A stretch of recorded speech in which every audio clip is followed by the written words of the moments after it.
Hello and welcome to Hexed Encountered. I'm Joe. In this video, it is Solo Sunday. We will be taking a second installment here, or doing rather a second installment of our campaign of the game Atlantic Sentinels, North Atlantic Convoy Escort 1942-43. This is published by Compass Games and designed by Gregory M. Smith.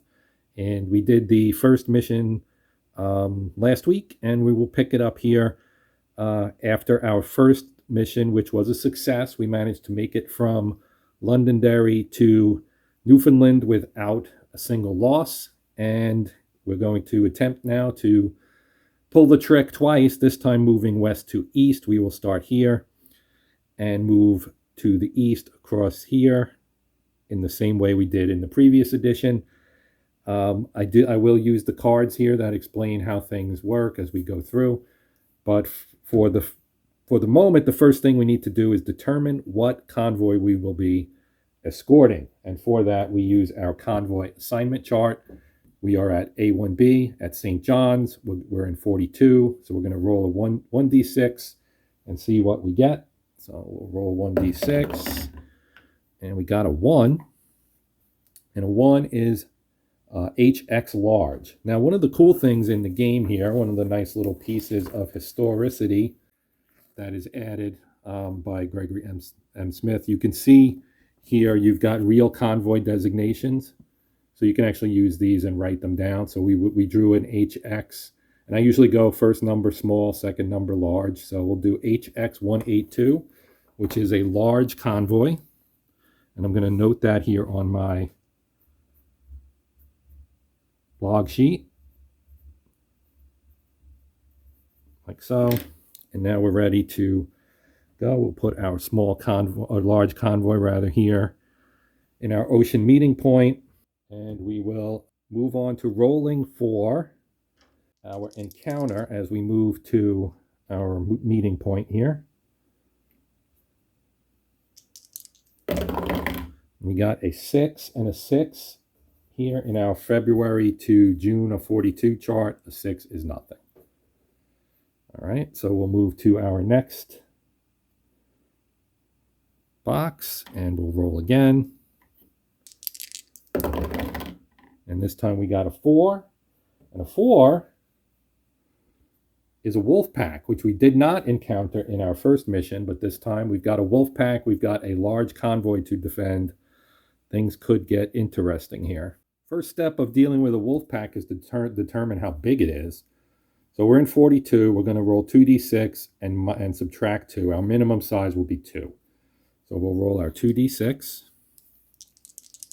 And we got a 3. So our size is going to be a 2. That's not much of a wolf pack. And then the effective wolf pack size, you roll 1d6 and subtract from the base wolf pack for any wolf pack greater than or equal to 8. So we don't have that, so we won't need to do this. So when we get a wolf pack, I believe we assume the type is type 7. So we have 2 type 7 U-boats to deal with. First step for our encounter here is going to be determining whether it is day or night. So we roll 1 die and we got a 2, which is day. So we place our day marker. And now we'll roll for the location of the U-boat.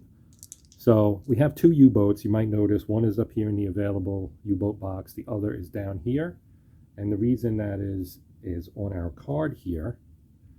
You can see number 3. It says if the first impulse of the first cycle of the encounter, place half of available U-boats in the attack box. The other half will be available in the next and future impulses. So we rolled a 4 for our first U-boat. So that would be a side approach here, and now we'll roll to see if we are in approach J or H. And for that, we roll 1 die, and it is a 3, and that is J. So we'll put him in J. Okay, now if we had aircraft available to us, we would check weather, because it is daytime, and in daytime weather, you can attack a U-boat by air, but we don't have any air, so we don't have to actually do that. So our next step would be to determine whether the U-boat attacks or sends a contact report. So we again roll a die, And we got a 1, which means they actually don't send a contact report, but they will instead attack. So since they are attacking, we will move from this card to the next card, which is detection. So they didn't send a contact report, so we don't get to attempt to detect them with the Huff Duff. We can detect them with a 271 radar if we have an escort equipped with that on that side. Our 271 equipped escort is at the front, so they cannot do that either. So we cannot attempt to detect this U-boat. It's going to get a free run here for its first attack. So first we'll roll for range, and again we roll 1 die, and it's a 5, and a 5 is long range. So they're going to attack from long range. I'm going to move it here, and then we're going to roll on chart B1. Oh, first we have to roll for targets, sorry. So we're going to roll on chart C1, which is here. So we'll roll 2d6, and we get a 10, and a 10 is largest for T. So largest 4T means the largest target by tonnage will receive all 4 torpedoes and the other 2 ships are ignored.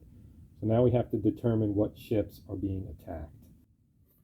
So here we have also on chart C1, you have your target sizes, 1d6, 1 to 3 small freighter, 4 or 5 large freighter, 6 tanker.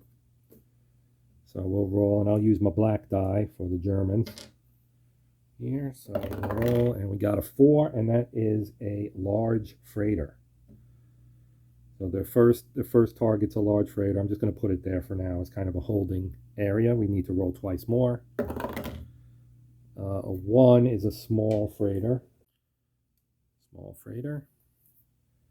And our third and final is a 2, which is also a small freighter. We have 2 small freighters and a large freighter. Now we'll roll for identifying those specific ships. So here's our large freighter table. For this, we need to get a die roll of 01 to 100. And we get an 86. And an 86 is the Moldanger of 6,800 tons. So I'm going to write this down as the target because none of the small freighters will be larger than that. The largest small freighters are 5,000 tons. So we can safely assume that that's the largest target. That is, again, the Moldanger, 6,800 tons. So I'm going to write that on my log sheet, and I'll do that off camera. And we know that they're going to get all 4 torpedoes. So we're going to use our attacks chart here, the B charts. B1 U-boat torpedo to hit chart. So long range, they need a 7 to 12, or I'm sorry, a 2 to 6 to hit. So we will take our 2d6. Got a 3, that's 1 hit. A 12 is a miss. A 5 is a hit. And a 6 is a hit. Looking at the modifiers, they're not on the surface. It's not an elite U-boat. It's not green. We're not playing with that. It's not an electric at medium or long, and it's not a second salvo. So we had 3 hits. So now we have to roll to determine if those are duds, and for that you need to roll a 1. So we roll this die 3 times. No. No. Oh, we got 1 dud. So now it's 2 hits. So now we're going to roll on this chart right here, our attack damage chart. So first roll is a 3. That's 2 damage. The second roll is a 6, which is 1 damage. So that's a total of 3. And a 2 is 3 damage. So that's a total of 6 damage. And the Moldanger rather has been sunk. We have lost our first ship of the campaign. Now we'll roll on our escort detection chart. So 2 to 8 undetected, 9, 11 detected, 12 plus detected, plus 1 on the attack. We do get a +2 from 1942, and we get a -1 for long range, so that's a +1. And that's it. Did not move any escorts. We actually have 2 that can attack there. So we're going to roll our 2 dice. And we get a 9, and a 9 plus 1 is a 10, which is detected. So the U-boat has been detected, and we'll now roll for our attacks. So we're going to be looking at our B-4 Escort air attack chart. And here you can see our modifiers. We're going to have,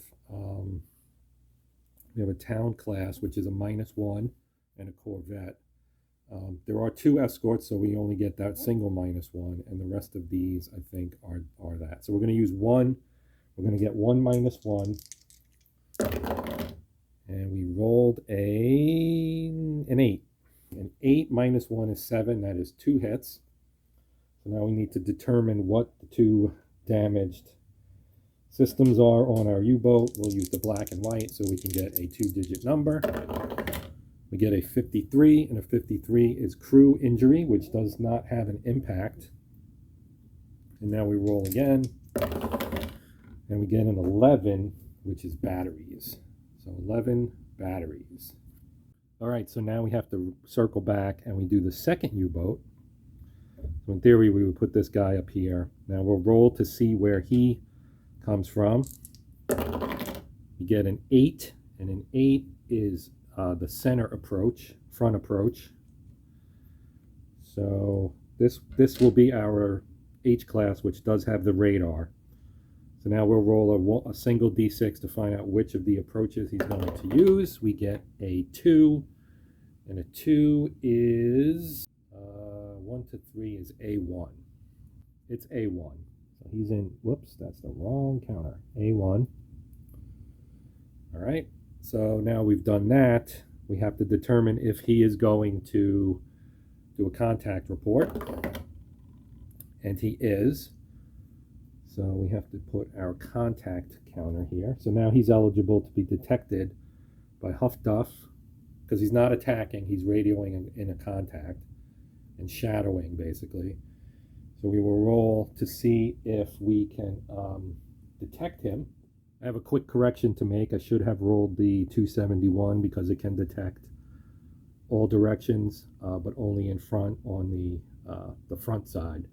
So in theory, the H class might have been able to detect him before he got in there, but it's not really a big deal because you need to roll a 1 for it to be successful. So if we roll a 1 to 3 here, we'll have a successful Huff Duff. So we have detected him. So we can flip him to detected. And now we can attack him, and we have two boats, I believe, or, well, we'll move this guy over because I think we have to.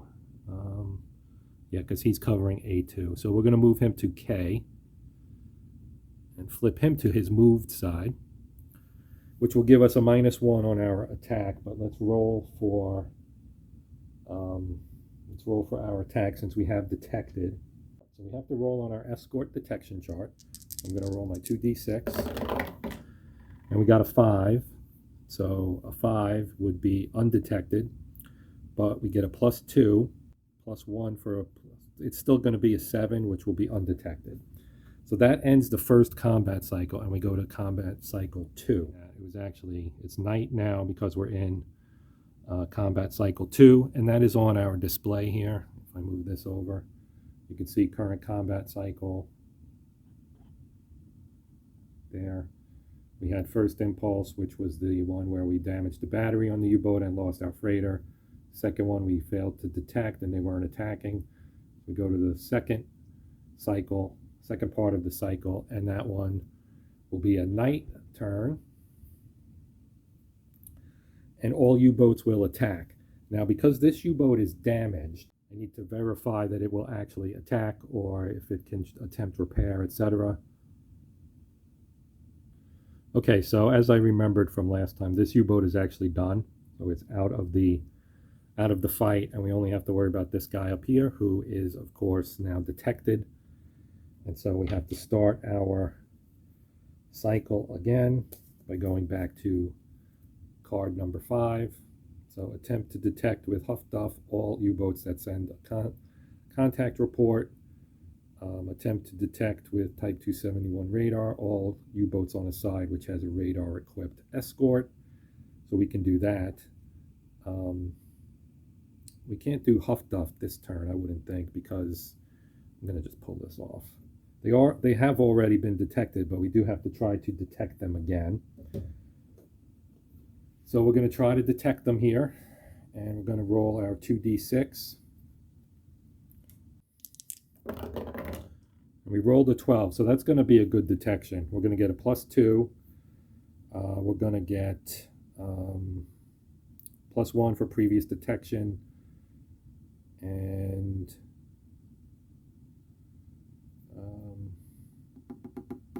+1 for 2 escorts. So we're going to get a detected +1 attack.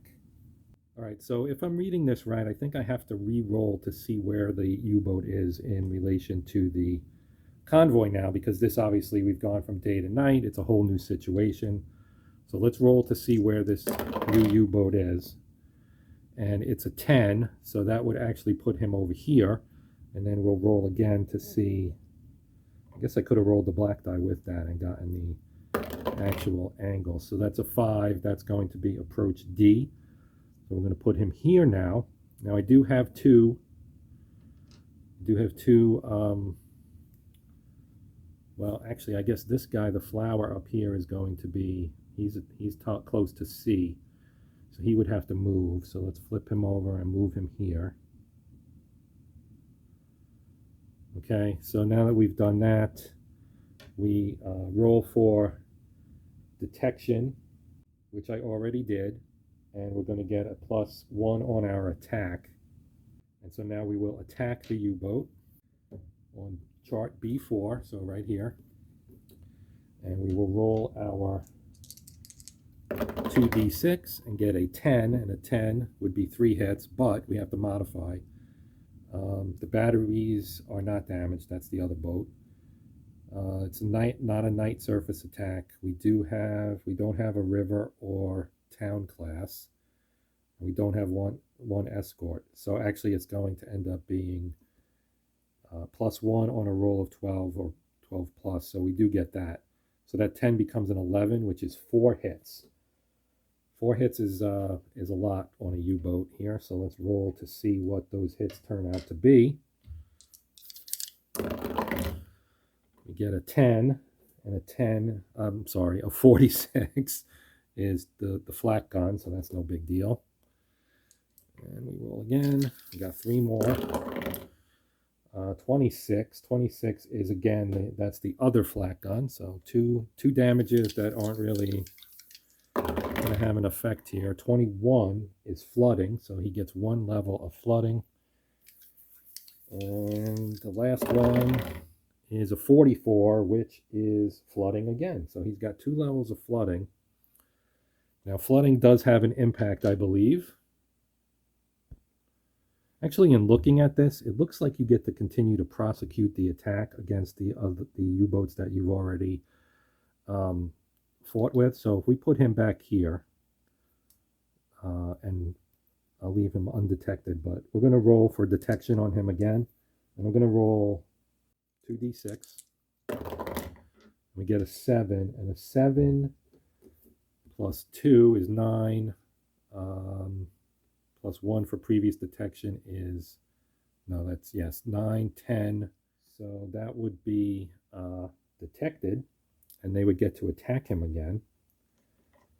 This would be how you could sync it. If they're undetected, because you can attack them over and over again until they're undetected, in which case a damaged one will leave. And an undamaged one would attack. So we get an 8, and here we have, again, on our damage chart, or modifiers rather, we get a +1 for batteries, that's 9. And we do have a town class, so that takes that away, so that's an 8. And an 8 is 2 hits. So let's see what our hits are. 24 is flat gun. And 32 is minor damage. All right. So now we would go to 3. And I guess we should roll for location. So we'll do this guy first. And we get a 6. And a 6 is going to be up here. And we'll roll one more die. And it's a 3, it looks like. So that would be a 1. And then we'll roll. I'm going to roll all 3 this time, and we'll use the black for this one. We get a 7, which is also up here, and a 4, which is going to be approach 2.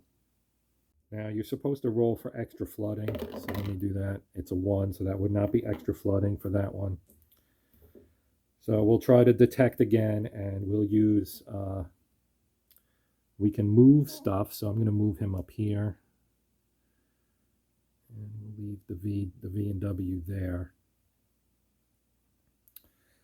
And he actually is not moved now.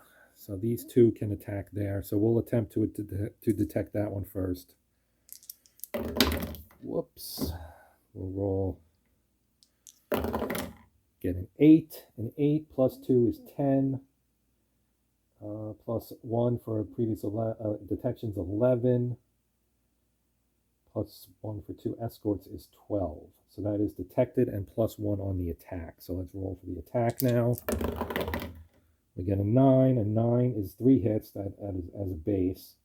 They get a plus 1 for their damaged batteries, which is a 10. They get, yeah, that's it. Just the plus 1. So that's a 10, which is 3 hits. So now we'll roll for the damage for each hit. 21 again is flooding, so that's the first flooding for him.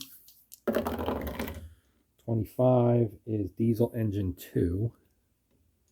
And we have, what, one more hit, right? 16. 16 is electric motor 1. All right, so he's going to, head out because that was the 3rd round, and he's done and was not sunk. And now this guy will get attacked by these 2. So we'll roll for detection. It's a 7. So 7 plus 2 is 9 for Fortnite being 1942. We do have a previous detection that makes it 10. We do have 2 escorts, but 1 moved, so that cancels it out, and it's a 10, but that is still detected. So now we'll roll our attack. And we get a 10. 10 plus, none of those apply. None of those apply, so it's just a flat 10. And a flat 10 gives us 3 hits, so we'll roll for damage now. 44 is flooding, so now he's got 3 levels of flooding, which still isn't enough to sink him. He needs 4, 5, 6, 8 total. A 12 is flooding, and there's 1 more hit, so he's at 4 flooding. And a 22 is electric motor 2. So now let's roll to see if he goes to 5 flooding, which he does, so he's at 5 flooding now. And I think you're supposed to do that for each one maybe, but even if he gets another one, I don't think it continues to stack up like that.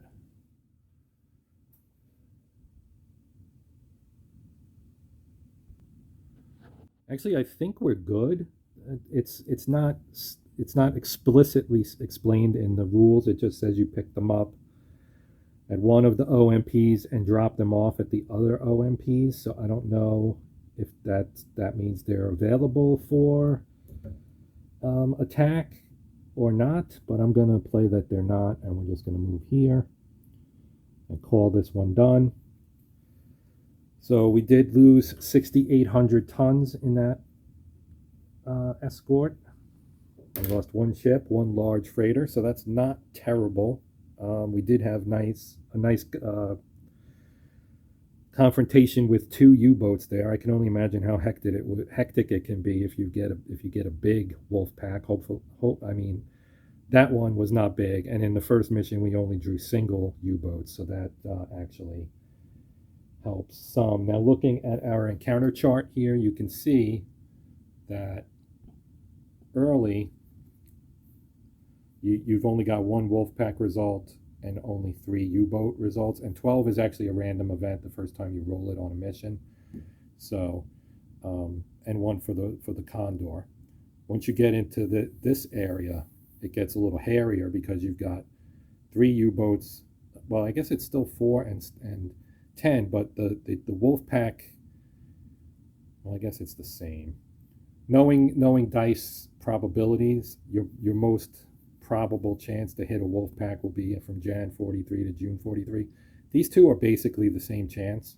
They are exactly the same chance of happening because it's based on the combination. So 4 and 6, 5 and 5, or 6 and 4 would be the 3 combinations that would get you a 4, or would get you a 10 rather, and then you have 2 2s to get you a 4.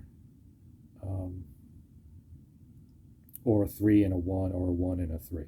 So you got four possibilities out of 36 for both this and this. That's 1/9. So what, 11-ish% chance. Here with the 9, you've got 3 and 6, and 6 and 3. Then you've got 4 and 5, and 4 and 5, which is also 4. So actually, I guess that's the same. 6, 3, 4, 5.